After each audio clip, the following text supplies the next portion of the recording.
Edo, la plus grande ville du monde. Tokyo, la ville la plus peuplée du monde. Edo signifie porte de la rivière. Tokyo signifie capitale de l'Est.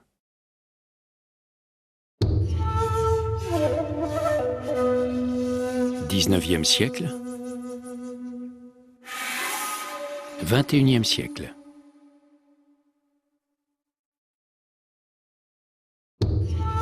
Edo.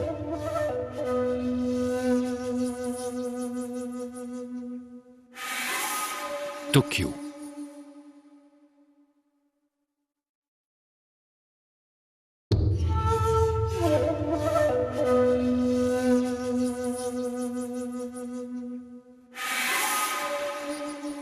Capitale à l'époque des shoguns, Edo est l'ancien nom de Tokyo.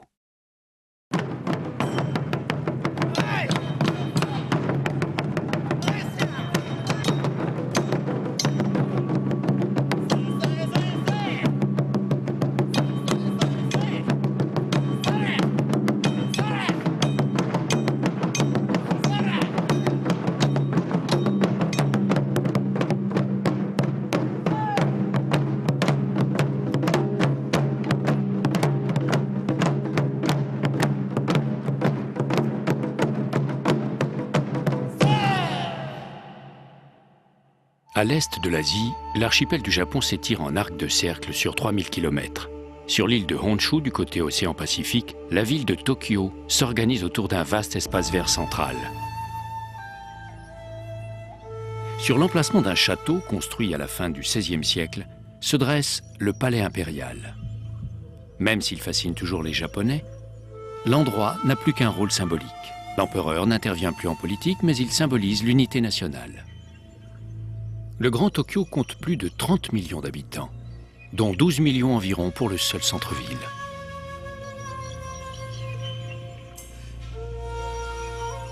Tokyo tient un peu de Los Angeles pour l'étalement de l'habitat.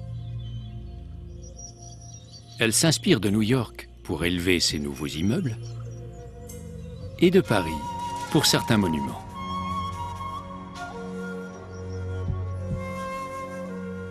À Tokyo, les repères se perdent dans les lumières de la ville.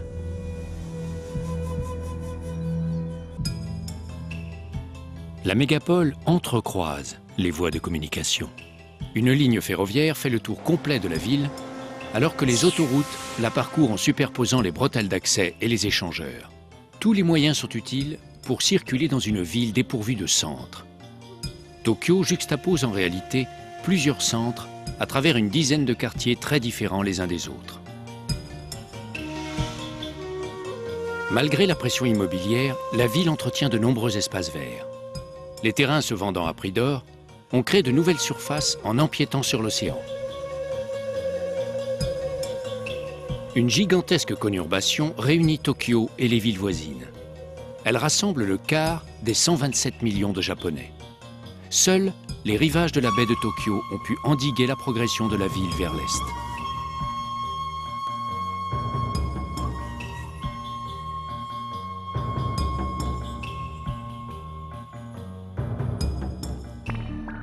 La croissance économique a stimulé la construction et l'architecture.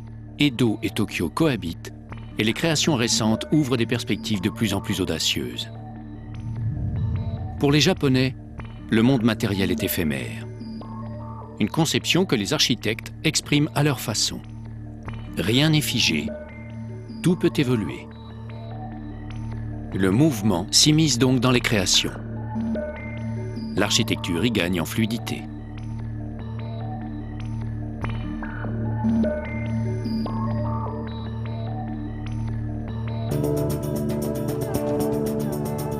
Les Japonais possèdent un sens aigu de la vie collective.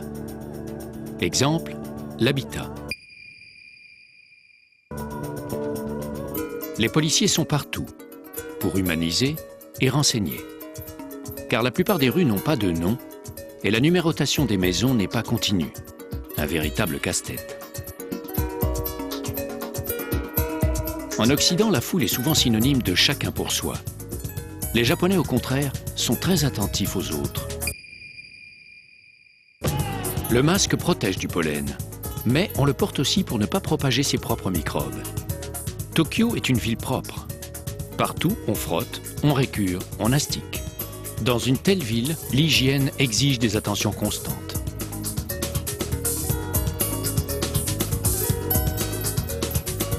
Les Japonais ont leur propre code. Exemple, ils évitent le contact physique lorsqu'ils se saluent.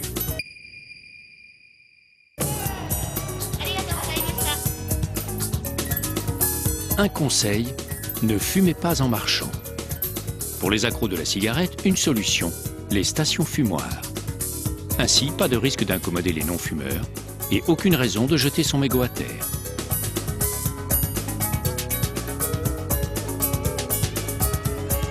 Dans la rue, les habits traditionnels alternent avec les tenues originales ou classiques. Le système éducatif est inspiré du modèle anglo-saxon. Autre influence anglo-saxonne, le baseball, un des sports les plus populaires au Japon.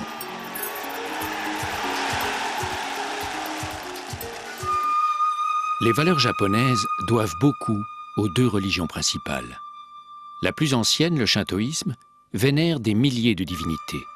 Le bouddhisme est arrivé au VIe siècle de notre ère. L'amour de la nature et la sérénité qui en découle imprègnent la vie quotidienne. La floraison des cerisiers est un événement national. Les arbres en fleurs évoquent le caractère momentané de la beauté. Autre événement printanier, la remise des diplômes à l'université. Les familles acceptent de lourds sacrifices pour donner à leurs enfants la meilleure formation. Même instruits, les Japonais ne perdent pas leur âme d'enfant. Partout apparaissent de petits personnages sympathiques, à vocation publicitaire ou utilitaire.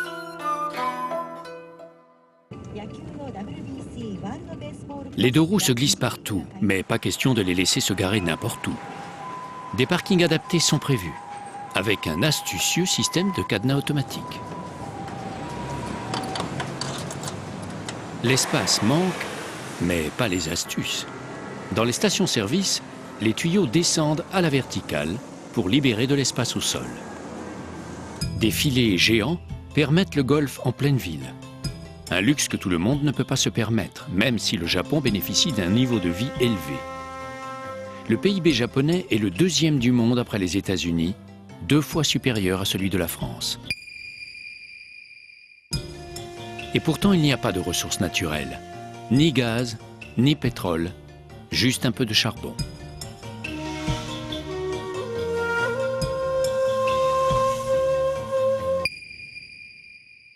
L'énergie éolienne, elle, se développe. Les loisirs alimentent une véritable industrie. Les Japonais adorent les parcs d'attractions. Des installations qui s'intègrent dans le paysage des infrastructures indispensables.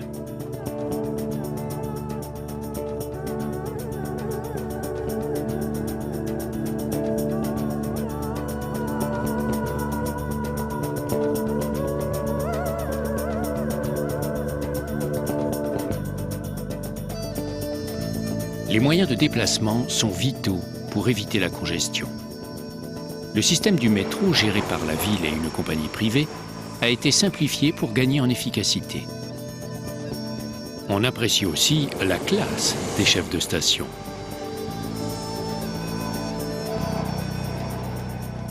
Les trains à grande vitesse sont apparus dans les années 1960. Ils relient Tokyo aux principales villes du pays. Le bus est moins performant du côté vitesse, mais reste bien utile en ville, comme le taxi. Sur la planète Tokyo, les taxis sont omniprésents et ils ont aussi leurs particularités.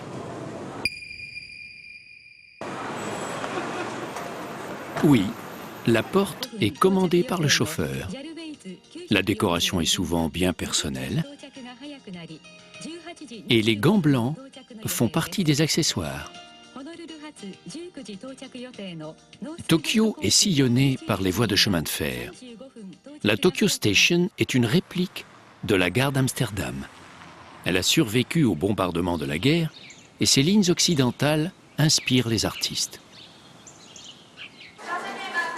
C'est là que le Shinkansen permet d'échapper à l'attraction de la planète Tokyo.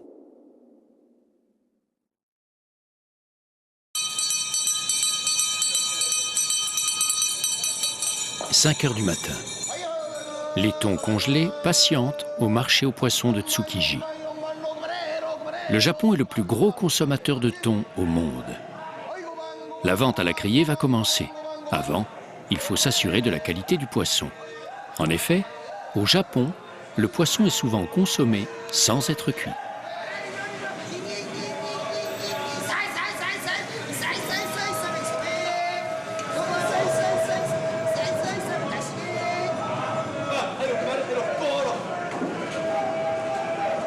Une fois attribués, les lots sont acheminés sans tarder vers les restaurants. Les plus beaux morceaux sont dégustés crus, les autres finissent en boîte. À côté de la halle au thon, un vaste espace est consacré aux autres produits de l'océan. On estime qu'un Japonais consomme en moyenne chaque année plus que son propre poids en produits de la mer.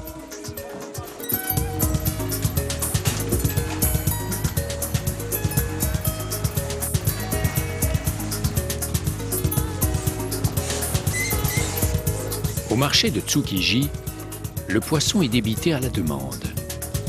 Les morceaux, pour une grande part, serviront de matière première à une catégorie d'établissements qui sont des grands classiques à Tokyo, les bars à sushi. Composé d'une boulette de riz et de poisson cru, le sushi connaît d'infinies déclinaisons. Le sushi est indissociable de la sauce au soja et s'avale d'une bouchée. Les nouilles sont la spécialité d'autres établissements. Il s'agit de restauration rapide, ce qui n'empêche ni les saveurs, ni la fraîcheur, et a surtout le mérite de la consommation immédiate. Plus rapide encore, le bento est un repas préparé que l'on se procure dans des distributeurs automatiques ou des boutiques spécialisées. Le contenu varie en fonction de la région et de la saison.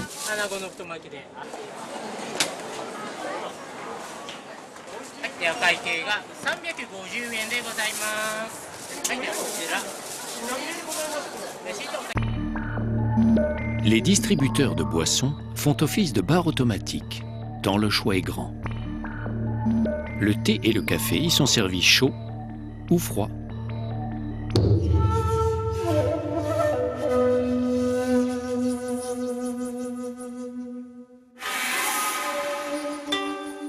La haute cuisine japonaise exige beaucoup de patience, beaucoup de temps.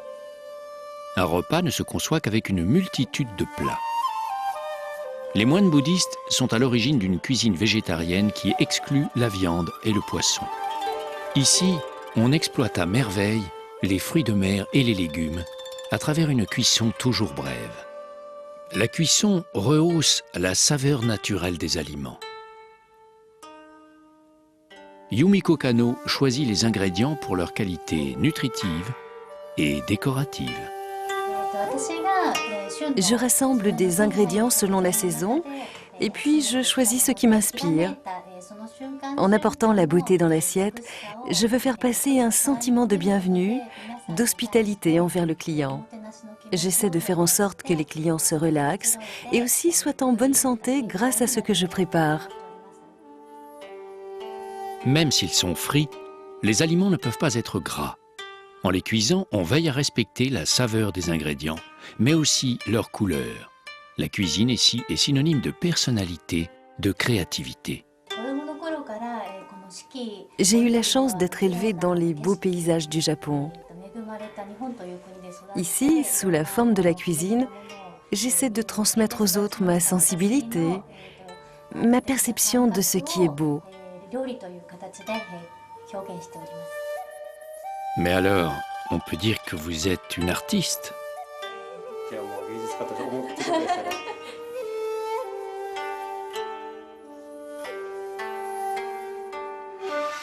La circulation automobile est limitée dans les vieux quartiers de Tokyo. Parfois, elle n'est simplement pas possible. Le calme est propice à la création artistique. Madame Shoko Ota a une spécialité, le shodo, l'art de la calligraphie. Comme le système d'écriture, le shodo est venu de Chine. La peinture à l'encre s'est développée plus tard, mais avec le même matériel, pinceau, encre et papier.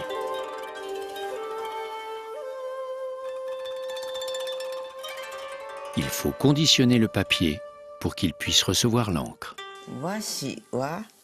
Le papier japonais se découpe plus facilement après avoir été mouillé. Le papier absorbe l'eau, ce qui fait que les traits se diffusent.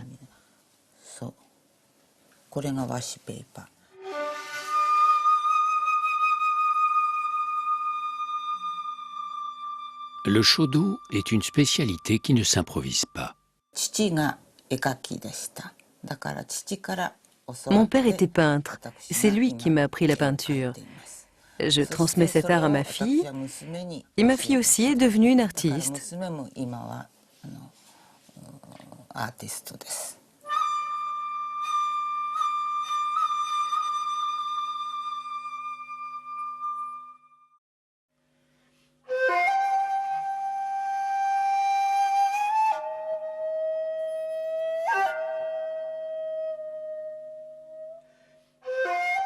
Diluée avec de l'eau, l'encre est un amalgame de noir de carbone ou de suie lié avec de la colle.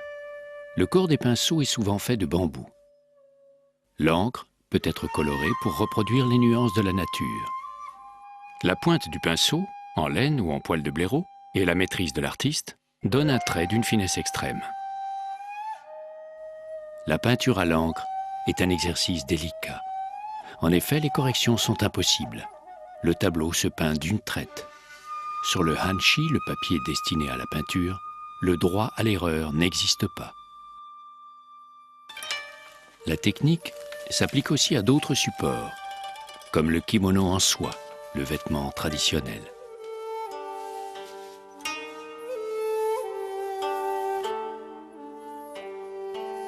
Sur la porcelaine, on retrouve les mêmes motifs végétaux qui expriment le rôle fondamental joué par la nature dans la culture japonaise. Une des variantes du jardin japonais trouve son origine dans les temples shintoïstes, où ils délimitent un espace sacré. Il correspond aussi à l'image que les bouddhistes se font du paradis, harmonie et équilibre. La succession des saisons est un facteur d'équilibre pour les Japonais. Au printemps, on étend un filet qui protège les plantations d'iris contre la voracité des oiseaux. Il faut éviter que des éléments extérieurs ne viennent perturber leur floraison. Dans le parc Yoyogi, un des poumons de la ville, le patrimoine végétal fait l'objet de tous les soins. Les branches fragiles sont soutenues et pour l'hiver, les arbres sont soigneusement emmitouflés.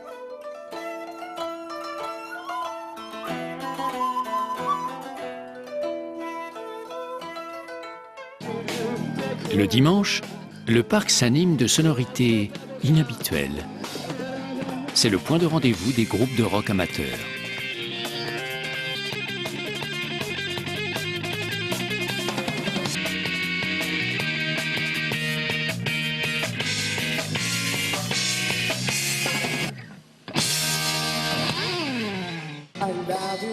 Le Japon est depuis longtemps ouvert aux influences occidentales et en particulier à celles des États-Unis.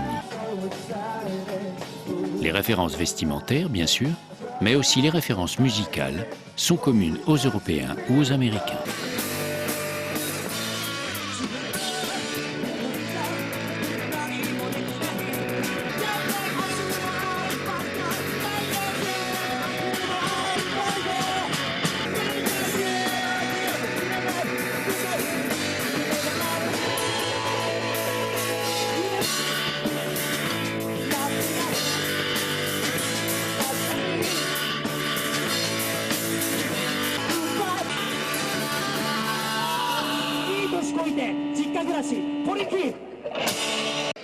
Et quelquefois, la planète Edo croise la planète Californie.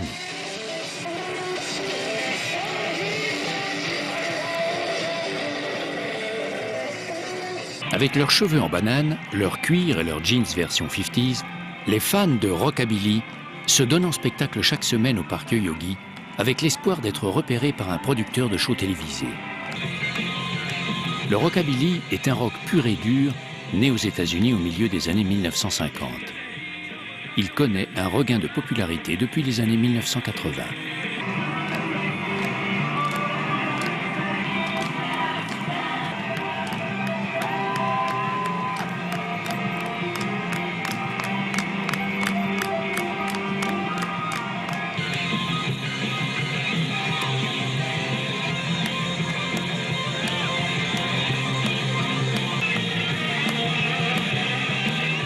La danse venue d'ailleurs fascine les Japonais, qui ne renient pas pour autant les spectacles classiques.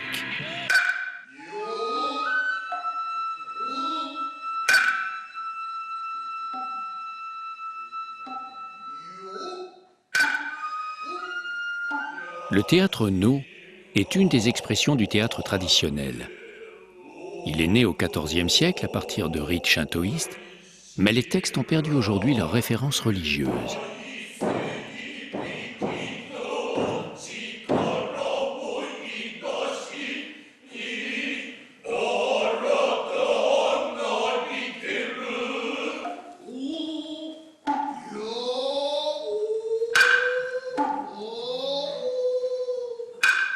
Les costumes No sont lourds et imposants. Ils indiquent le statut social des personnages. Les masques permettent aux acteurs de jouer différents rôles au cours d'un même spectacle. Katsuhiro Shimodaira est acteur. Dans le répertoire du théâtre No, il y a à peu près 200 pièces différentes. Les acteurs ont de nombreux rôles possibles, que ce soit des êtres humains, des fantômes, des âmes de végétaux, des dieux ou encore des ogres.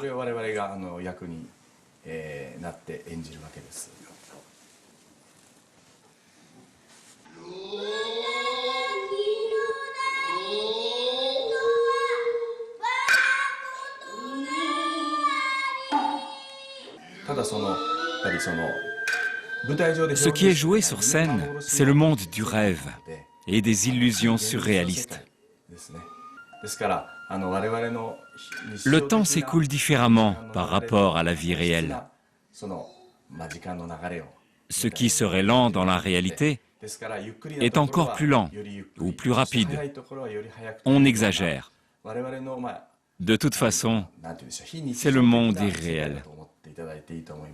Une fois le masque en place, le monde réel s'évanouit.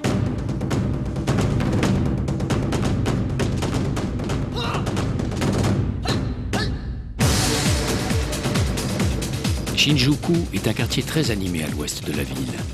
Il concentre administration, affaires et commerce.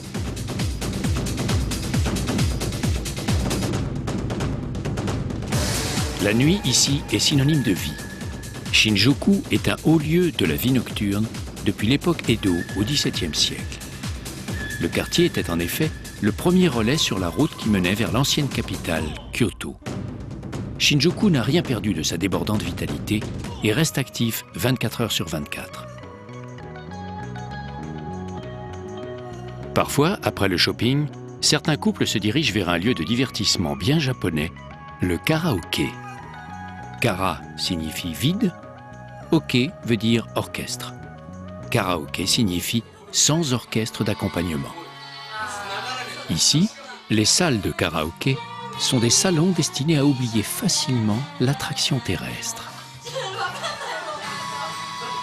On feuillette le catalogue et on choisit soigneusement ses morceaux. La vidéo illustre la musique. Reste à placer les paroles.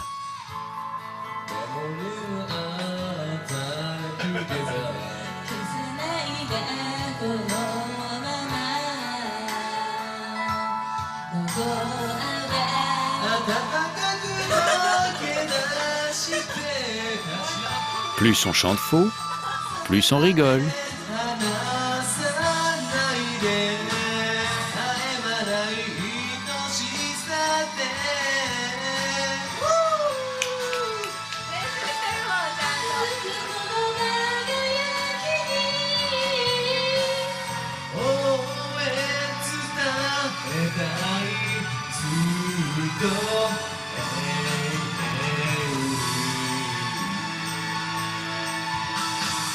En petit comité, on perd plus facilement ses inhibitions.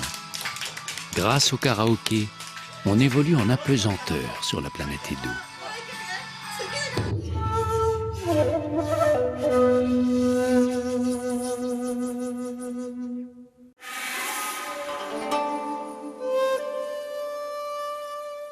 Certains divertissements au Japon sont plus traditionnels.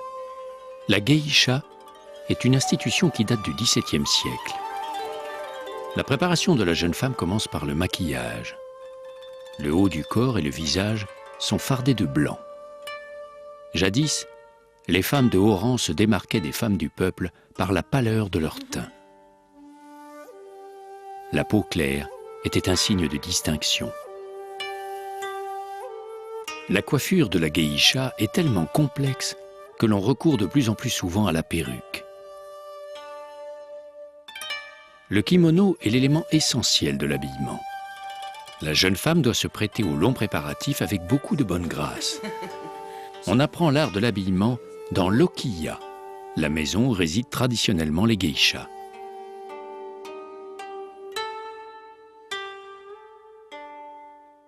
Dernière étape, le kimono est ceinturé par le obi, une longue bande de tissu que l'on noue dans le dos. Comme les kimonos sont tous de même longueur, le obi permet de l'ajuster à la taille.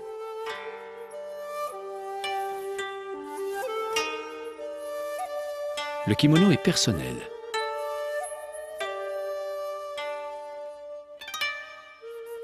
Une fois prête, la geisha est en mesure de remplir son rôle. Exemple, l'animation d'un repas d'affaires.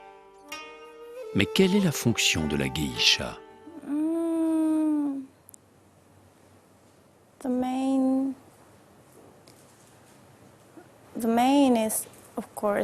Notre rôle principal, c'est danser, chanter, bien sûr.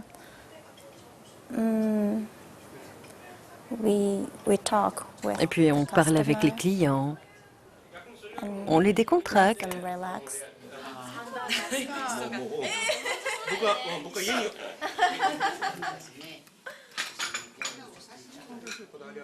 La geisha doit être parfaitement à l'aise dans bien des domaines. Être capable d'animer une conversation.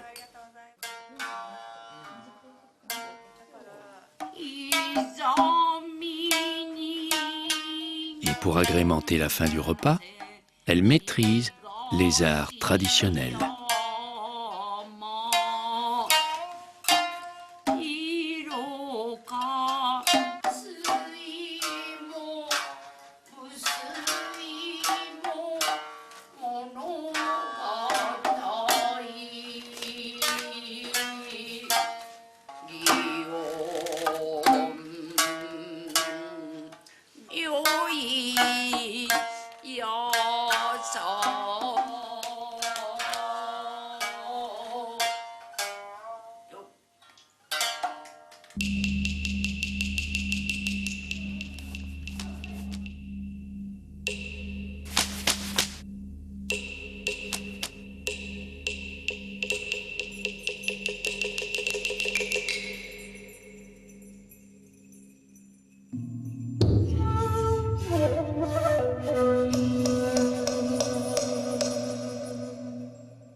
Le kendo trouve son origine dans les combats de sabre que se livraient les samouraïs.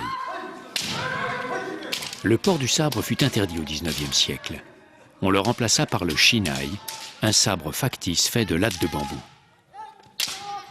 Kikuo Asakura est professeur de kendo. Le kendo commence avec le respect des autres et se termine de la même manière, le respect des autres. C'est l'essentiel.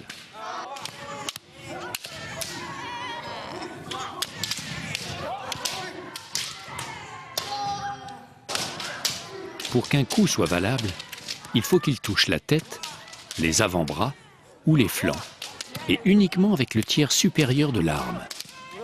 Le cri traduit la détermination de l'attaque. L'adversaire, cependant, est considéré comme un partenaire, non comme un ennemi.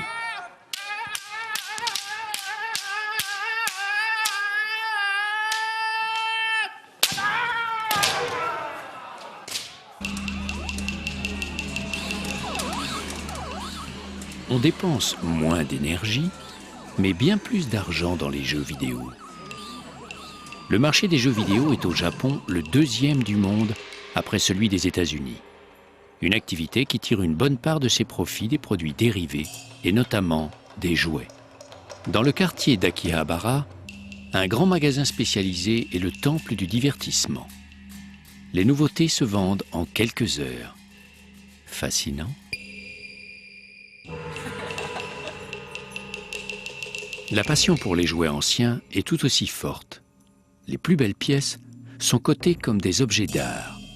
Mais les prix atteignent des sommets qui dissuadent parfois même les collectionneurs les plus acharnés. Les mangas de collection occupent tout un rayon.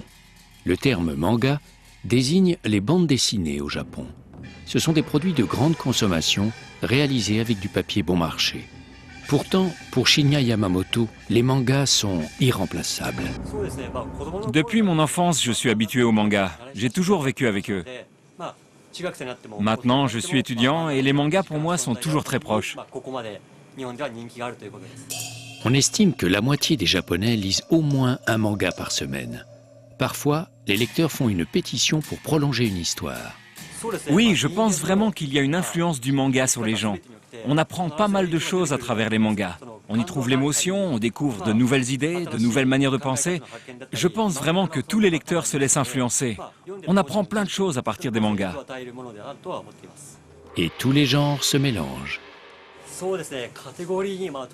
Il est presque impossible de classer les mangas en catégories, tout simplement parce qu'il y a une multitude de genres tellement différents. Il y en a vraiment beaucoup.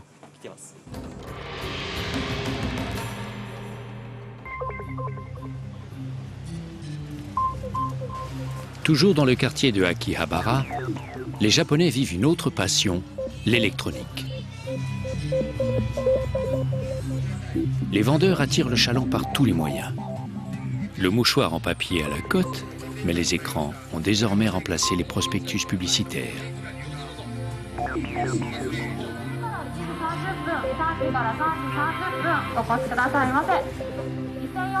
Depuis les appareils radio à transistors dans les années 1950, les Japonais occupent le devant de la scène mondiale avec l'électroménager, les DVD, les télévisions, les caméras, la photographie numérique, les ordinateurs portables ou la téléphonie mobile.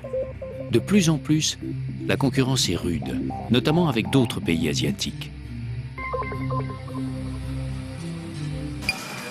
Mais la diversification des activités permet de développer un secteur porteur quand un autre perd de sa rentabilité.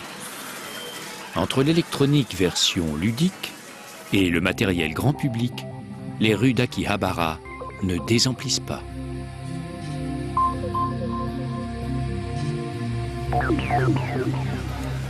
Le téléphone est devenu un accessoire de mode. On en change régulièrement.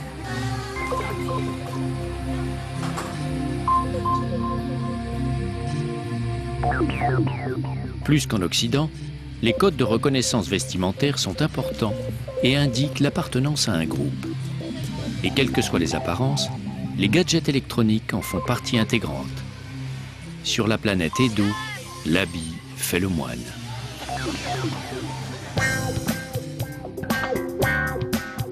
Dans d'autres quartiers, le look est aussi pris en compte, mais selon des critères plus conventionnels. Le quartier de l'avenue Omotesando passe pour le Saint-Germain-des-Prés de Tokyo. Les dernières tendances de la mode y attirent la foule.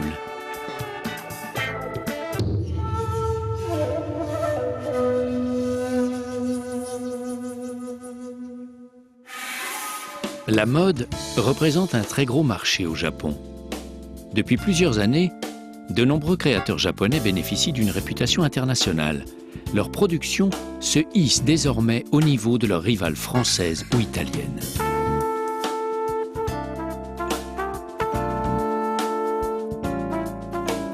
En matière de création, toutes les fantaisies sont permises. Il suffit d'y mettre le prix. Et comme le pouvoir d'achat est ici un des plus élevés du monde, la créativité est sans limite. Et pourquoi pas la nuit en plein jour, grâce à un ciel en trompe-l'œil? Un centre commercial a fait ce choix pour affranchir les clients du monde réel et mieux les placer sur son orbite.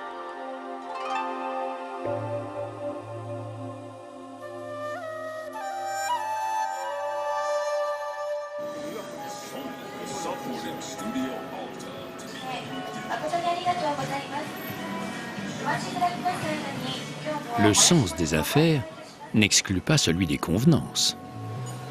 À l'ouverture des grands magasins, des hôtesses souhaitent la bienvenue aux clients.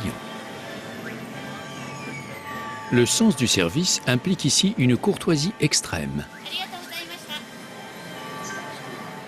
Le savoir-vivre n'empêche pas d'apprécier le rayon des pâtisseries. Comme souvent au Japon, les décorations empruntent leur motif à un univers quasi enfantin. Le look ne s'improvise pas. Les chaussettes en accordéon et les jupes des collégiennes suivent des normes très précises. Mais le port de l'uniforme ne signifie pas que l'on ignore les nouvelles tendances. Selon le budget disponible, on choisit. Excentrique ou classique, les prix sont aussi fonction du quartier. À côté des temples de la consommation, pour remplir son bol de riz, un moine bouddhiste compte sur la générosité des passants. Il est isolé dans son propre monde. Personne ne s'étonne. La quête fait partie de ses tâches quotidiennes.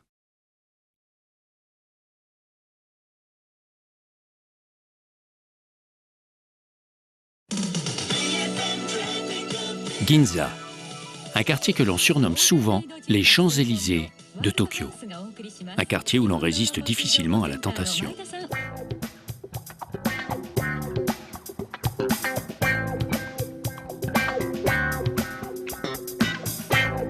En japonais, Ginza désigne le lieu où l'on frappe la monnaie. Pourtant, des marécages s'étendaient ici lorsque Edo devint la capitale. La zone fut assainie, les marchands arrivèrent et avec eux la prospérité. Le quartier de Shibuya est un nœud de communication. Un point de rencontre, la statue du chien Hachiko. Après la mort de son maître et pendant 10 ans, il vint tous les soirs l'attendre devant la gare. Une fidélité que les habitants du quartier ont voulu commémorer.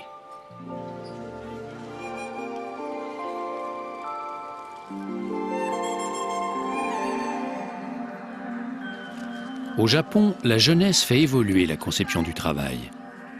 De plus en plus nombreuses sont les femmes à travailler, on change d'emploi de plus en plus souvent, et une grande flexibilité permet aux étudiants comme aux personnes âgées de trouver une occupation.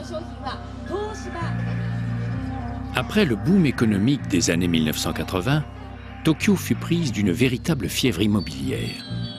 On pouvait craindre le pire, la perte de toute cohérence architecturale. Et pourtant, en poussant vers le haut, la ville a conservé une forte personnalité. Au Japon, les bâtiments doivent intégrer des normes antisismiques rigoureuses. Le pays se trouve en effet sur une zone à haut risque. Comme il est impossible de prévoir les tremblements de terre, la meilleure protection consiste à adopter des matériaux et des structures capables de résister au séisme. Ces techniques modernes ont permis à Shinjuku, par exemple, de se développer vers le haut.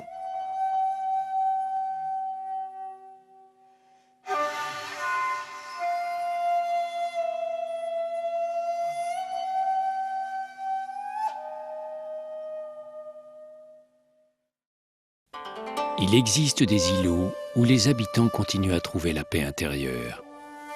Par le majestueux torii, le portique d'entrée, on accède au sanctuaire dédié à l'empereur Meiji, qui régna 44 ans à partir de 1868. Écrit sur une plaquette de bois, on fait un vœu que l'on accroche sous un auvent. Encore un paradoxe. Dans une société pragmatique, où rien n'est laissé au hasard, on pense pouvoir changer le cours des choses en faisant un vœu. La religion est perçue d'une manière très pratique. Les Japonais la considèrent comme un moyen d'entrer en relation avec les dieux, à qui ils demandent d'exaucer leurs souhaits. De se marier peut-être. Un prêtre shintoïste préside à une cérémonie de mariage traditionnelle. Le mariage reste une institution très importante au Japon. Mais la population vieillit. Le taux de natalité est l'un des plus faibles au monde, alors que l'espérance de vie est une des plus longues.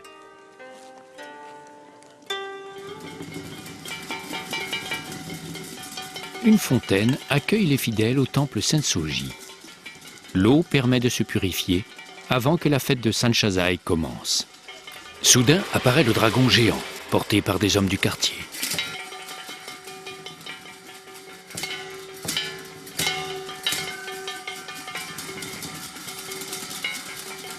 Le dragon se lance à la poursuite d'une fleur de lotus en bouton.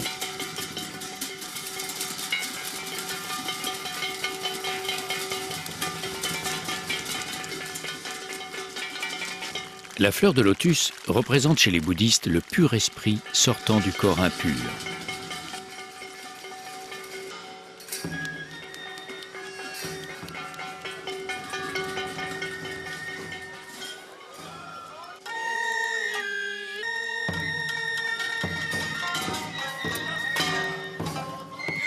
Un groupe de geishas participe à la fête organisée en grande pompe en l'honneur d'une sainte bouddhique du nom de Kannon.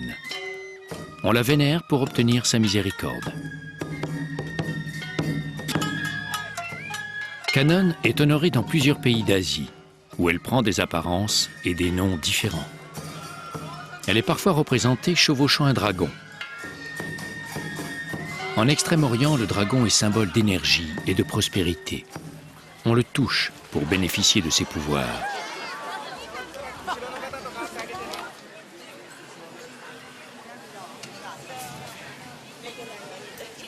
En marge de la fête, on attire vers soi les vapeurs d'encens pour obtenir ou conserver une bonne santé.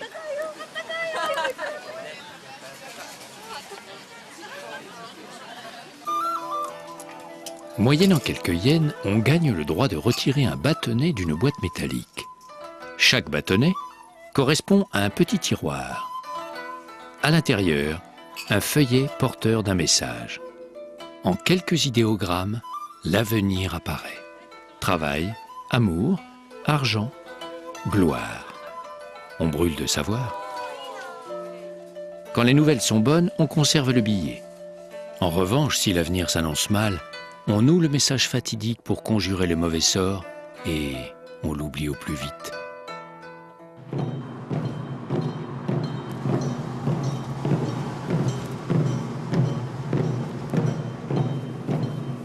Sous les autoroutes urbaines, bat le pouls de la planète Edo.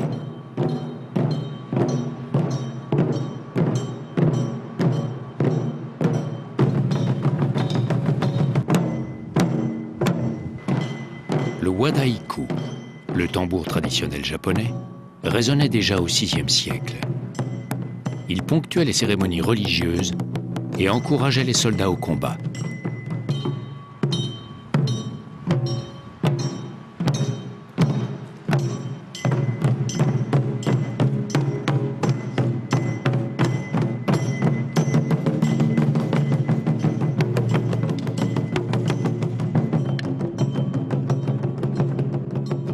Le wadaiku connaît aujourd'hui un regain d'intérêt. De nombreux groupes se sont formés et leurs rythmes ont franchi les frontières du pays.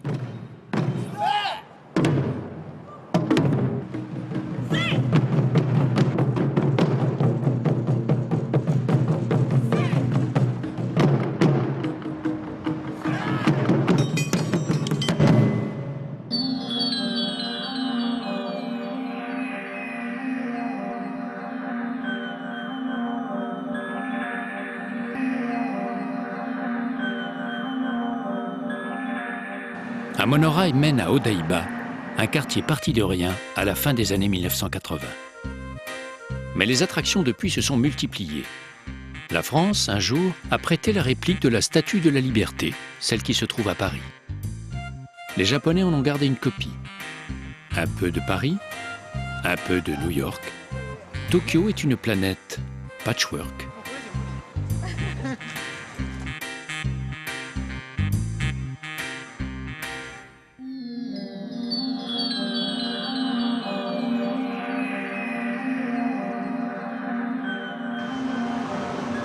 L'immeuble d'une chaîne de télévision a été conçu par l'un des plus grands maîtres japonais de l'architecture contemporaine, Kenzo Tange. La conception épurée accentue encore le décalage entre les planètes.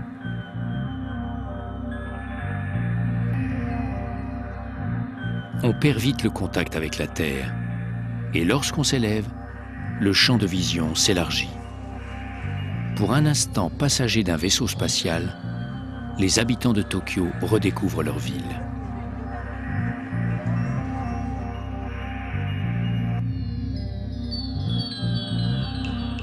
Après un séjour sur orbite, il faut revenir sur sa propre planète.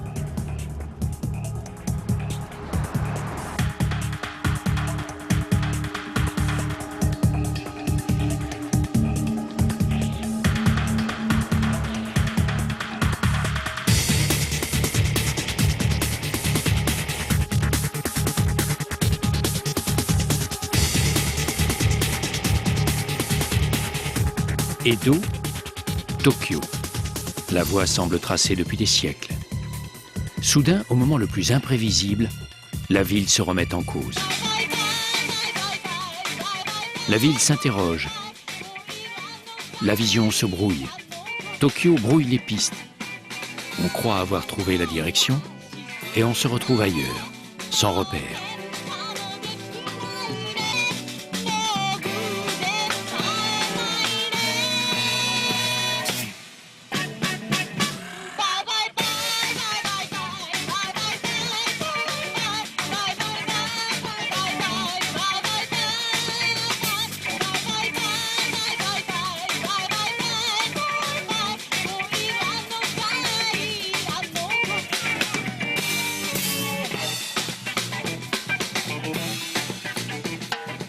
Oui, on oublie ses repères à Tokyo. Car la ville est traversée en permanence de couleurs et d'influences, de techniques et d'audace, de concepts, de styles et de rythmes. Sans répit, jour et nuit, la ville cherche ailleurs d'autres formes, d'autres idées. Elle les agite, les recompose et les adapte à sa propre culture.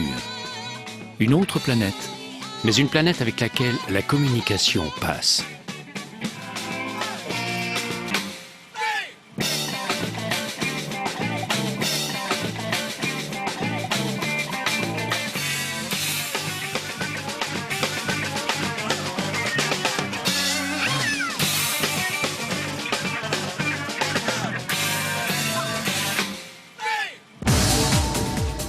Tokyo est un kaléidoscope. Elle part dans toutes les directions, entre les traditions austères et les rêves un peu fous.